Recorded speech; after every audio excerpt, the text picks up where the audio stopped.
Hello, welcome to another episode of Chaotic Torture RC. Today I'm going to do a Tech Tip Sunday. Got a buddy that I run trails with that had a new motor come in that he needed his leads soldered to, and I figured I'd go ahead and do that for him. I'm recording outside. My wife's got finals going on for school and stuff, so I'm trying to be quiet and not bother her any. But here's the motor. He's got the Tekin Rock 412 3100 kV. He brought down some Tekin wire. You don't have to use Tekin wire when you do this, but it's good to invest in some sort of good quality wire. And he's using Castle motor leads. So first thing I'm going to do is open up this stuff, flux. Majority of your solder today has flux in it, but I go ahead and apply just a little bit of flux to everything that I'm soldering just to help it flow easier. I don't have a brush to apply it with, so I'm just going to dab a little bit with my cutters here. Doesn't take a whole lot. With this stuff, a little bit goes a long way. I will be using that when I tin the wires, so I'll go ahead and leave it out. First things first is when you're doing this, be sure you got your soldering iron hot, clean, tin it. And then when you're doing this part of it, you don't want to apply heat too long to the motor. There's a sensor board inside there that you don't want to cook. I don't know how many people I've talked with that's had brand new sensored motors, and after globbing solder on like crazy and messing with it for like 20-30 minutes, getting it done, plug it in, sensor cable don't work. Hey, could this be wrong? Could this be wrong? And what it was is too much heat got into there and cooked their sensor board. Anyways, that's 10. Go ahead and open this up. Sorry for the odd angle of everything. Like I said, just trying to be respectful of the wife and the work she's doing. Color coding on this doesn't really make much of a difference. Your motor is labeled ABC here. Your speed control should be the same, depending on the speed control you use. I don't know. He's using the Mamba Max Pro, I believe, but I don't know if he's going to be sticking with that one. So I'm not going to worry so much about color coding here. He can match it up in the ABC just like everybody else does. And what I will do for this is I'm going to dip my wire ends into my flux. Just give it a little bit of coating. Like I said, it doesn't take much. And I like to use a helping hand station just to help hold stuff. Sometimes doing the wires, it'll generate some heat. I mean, his wires are long enough that don't have to worry about that right now. Whoa, almost dropped that. That'd have been bad. Not that it would have hurt anything. It's fallen from higher distances. Go ahead and apply some solder to your iron here.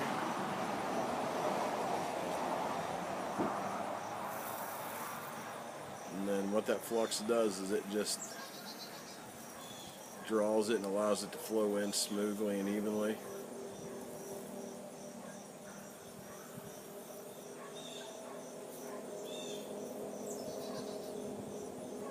And I just like to go ahead and be sure that it's heated up properly. You'll have a nice shiny coat of solder all the way through the wire when done properly. When it's done improperly, it'll look real grayish like. And I did what I didn't want to do. I dropped it. That's no big deal. I'll grab it in a minute. If you don't get a good solder, it will be real gray in color, and that's what they call a cold solder joint, and that's what we're trying to avoid here.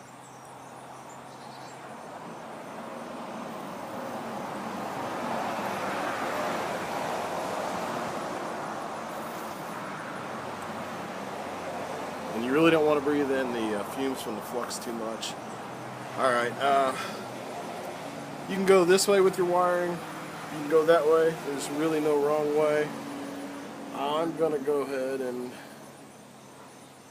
attach the first wire since I've already got it. Now I'm going to reheat this up. and you just basically heat it until the solder flows.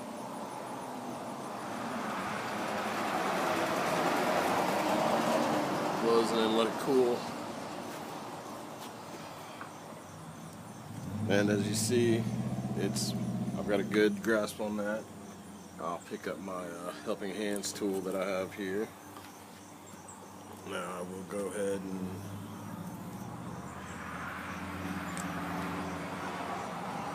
apply the solder to this wire. I hope I'm getting it on camera. Recording with my iPad today. I don't usually use it. I've used it a time or two, but the wife has to use my good camera for a recording for her speech she's got to do. So instead of getting the GoPro and all that stuff out, I'm just going to put the iPad on tripod and go with it. Alright, got that one ready.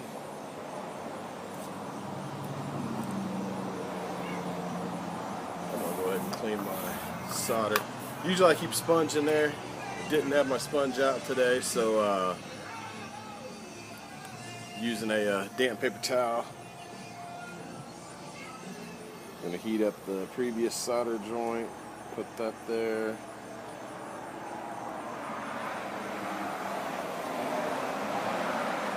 Let that cool for a second.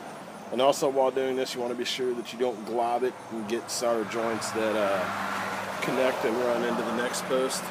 That's not a good thing to do. You'll short things out.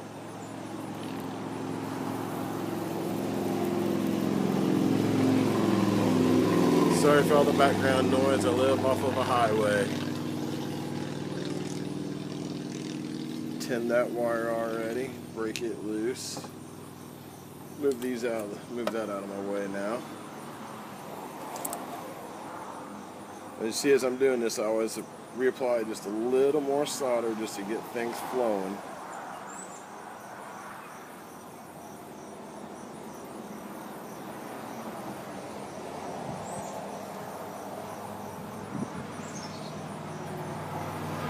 That cool. Now after they cool, I always take and light tug, not yanking on it, not trying to break nothing. But want to be sure that I've got a good flow of solder on everything.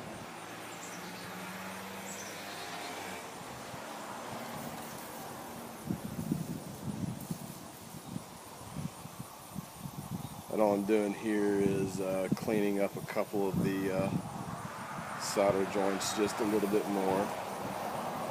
Wasn't necessary, but for my likings, I just prefer things to look as clean and smooth as they possibly can.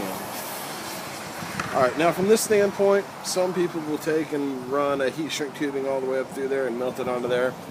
I don't put my heat shrink tubing up to there on the motor in case if I ever have to switch it out for something. That's just extra stuff, and there's no need for that area. But I do have some heat shrink tubing because I have to do the bullet connectors to the motor. And I said I was done with this, but I'm not, because this part I do need it for.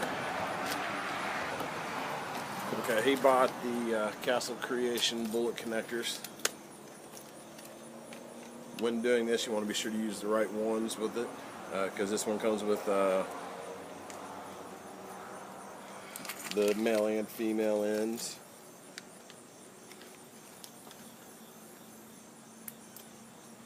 We are going to be using the male ends for the motor. Female would go on the other side of the wires, so I can just set those there for now.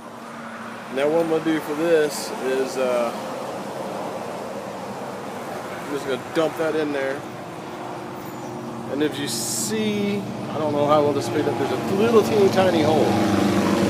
That hole will play a big part of what I will be doing when I do this next part. Alright, he don't need all this wire length here, so I'm going to grab my cutters and cut that part, cut the lengths down, because the speed control has wires coming from it.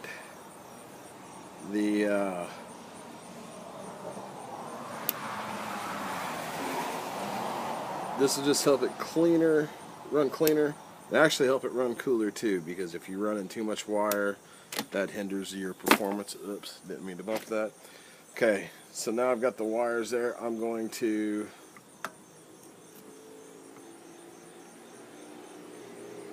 we've got to go through the tinning of these wires as well. And I'm glad I did that because I yanked that off there, so I've got to resolder that. But after I'm done with all this, I go through and recheck everything anyways.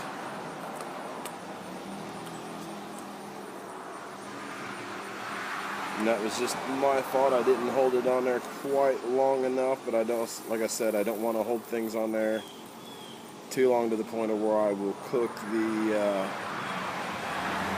sensor board. Let that cool.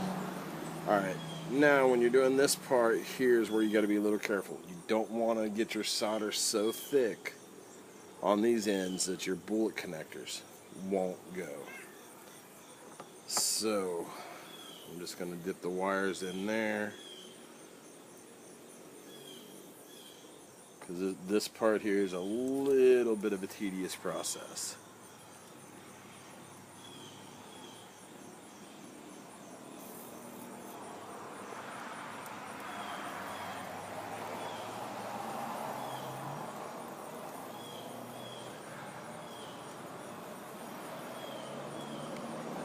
Twist and try to keep it all as neat as possible.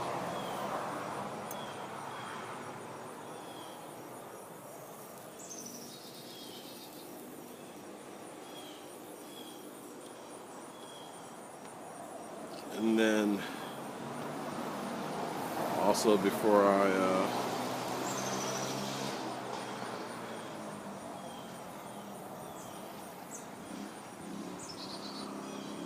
go and solder these on to the connectors, I will apply some heat shrink tubing over it all.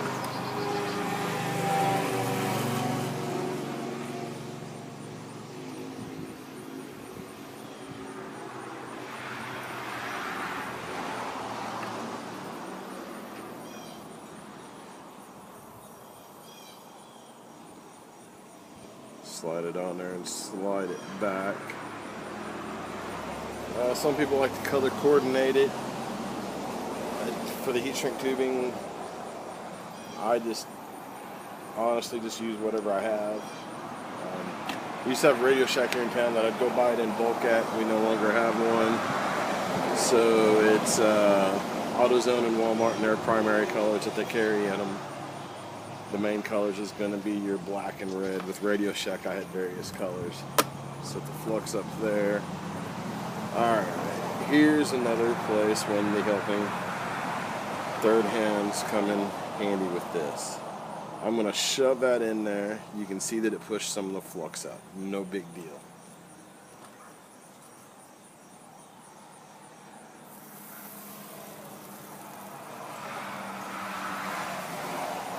Put the solder into the little hole that I was telling you about, and it will draw it to the motor wire.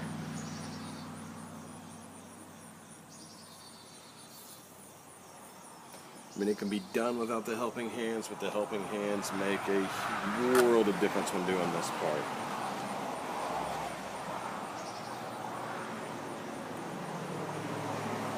See, I've got that on there. Let that cool down before I go messing with the heat shrink tubing, because that generated quite a bit of heat there. But we're farther away from the sensor board, and it's not generating heat all the way up the wire, so we're okay there. Turn this around to where the hole is.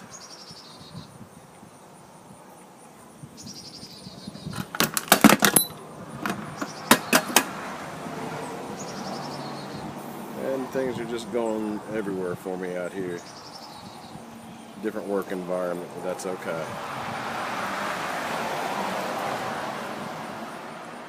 As I'm applying this into the hole and feeding it through, it's generating the solder through the wire, and it's conforming all the way around. Let that cool off just a bit. my soldering holder flip over this way.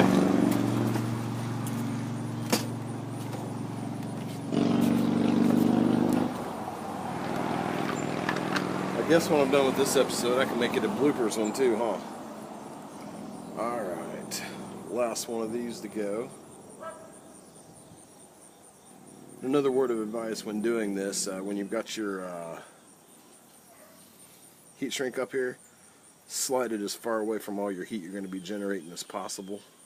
That way, if I had it too far up here and as I was doing it, that could generate enough heat to actually cause it to shrink and swell onto the wire, and we don't want it there yet.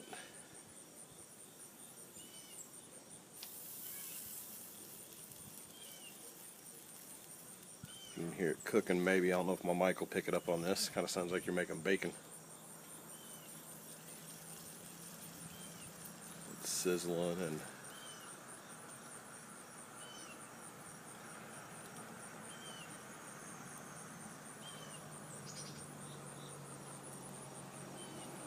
alright, we're going to let that cool down.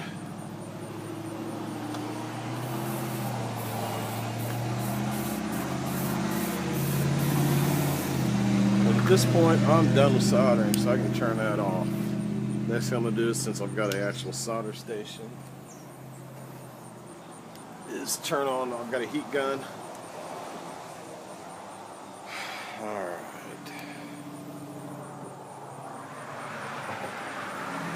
Any excess flux that you may have, you can go ahead and wipe off. Didn't hurt nothing to have it on there, but I'll go ahead and take it off there. And then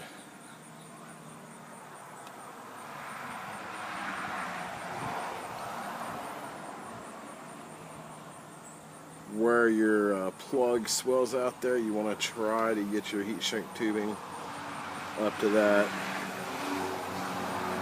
This heat shrink tubing just does stretch over all that. Something else you could do if you didn't want to do the heat shrink tubing, liquid tape works fine.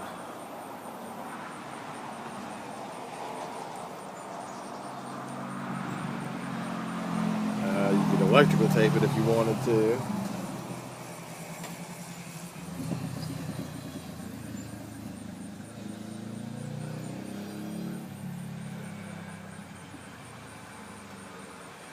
Alright, now all you're going to do is take your heat gun and go around your heat shrink tubing. It'll conform to the plug and the wire and make a nice tight seal. If you don't have a heat gun, you can use a lighter. I used to years ago, but I got tired of either burning my thumbs or burning the heat shrink because I was getting it too hot in certain points. Having a heat gun like that is really nice.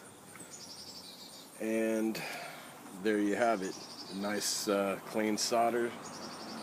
His wires are all good and clean. So all he's got to do is hook it into his, I believe it's going in a Wraith. All he's got to do is hook it into that and hook it up to the wires coming off the ESC, and he's good to go. If you have any questions, please feel free to ask. Like I said, sorry for the background noise. Sorry for me dropping stuff in the bloopers in the video. I don't normally record like this. I'm trying to be considerate of my wife doing homework. My channel is fairly new. I'm trying to get it to grow. Please share this if you think this could help anybody. Like, comment, subscribe. I've got more videos on the way. Thank you.